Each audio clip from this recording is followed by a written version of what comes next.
Hi everyone, I'm sorry I can't be with you live, but I hope you'll appreciate this short message, which I've prepared to wish you all Mazel Tov on graduating from this year's Ranat course. It's been a real privilege for me to learn with all of you, and I'm also very honored that I can reflect now a little bit with you on why I think Ranat matters, and why it's so important that you have all spent this year deeply immersed in Ranat, and hopefully will continue to refer back to it throughout your life. As those of you who have learned it know, Ranat marks a profound turning point in the evolution of Chabad thought. It doesn't just elaborate a theme or refine a structure, it reorients the entire center of gravity of Chassidus. It is really a beginning of a new era.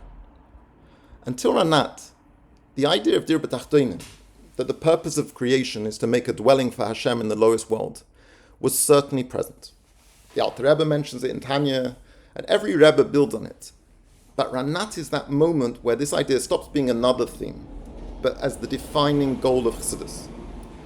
And I think that this shift really, really matters, because without Ranat, we might still conceive of Avodas Hashem in terms of a type of transcendence, an overcoming of the physical, escaping material limitation, aspiring upwards towards some elevated experience of Gan Eden. We might imagine the goal of Avodah to be a spiritual return, a kind of reversal of creation, where the neshama ascends from the confusion of Gashmias back into the purity of Ruchnias. But Ranat says no. This is not the goal. That is not the purpose. What Ranat does is it radically redefines what it means to serve Hashem and what the world itself is. It introduces a new kind of consciousness, one in which Gashmias is not a burden to be overcome, and Ruchnias is not defined by some type of disembodied escaping. Instead, we learn to see that the present, the immediate, the material, this world in all of its physicality, is not just the context for Avodah, but it is the very content of Avodah. The makabel, the tachton, the lowest, is not incidental to the process. It is essential to the purpose.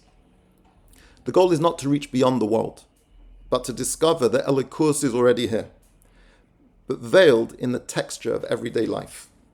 That this moment, this object, even this body, this street, this silence, is already saturated with divine meaning. And this shift in perspective changes absolutely everything. We see how this shift, first brought out and brought into focus in Ranat, becomes the foundation for the Rebbe Rashab's later Hemshechim, especially Samach Vav and Ein Beis, and then through the Nasias of the Frierdiker Rebbe, and most powerfully, through the Rebbe himself. So much of what defines the Rebbe's approach, the sanctification of daily life, the elevation of the secular, the mission to bring Elokus into every detail of the world, is grounded in this shift.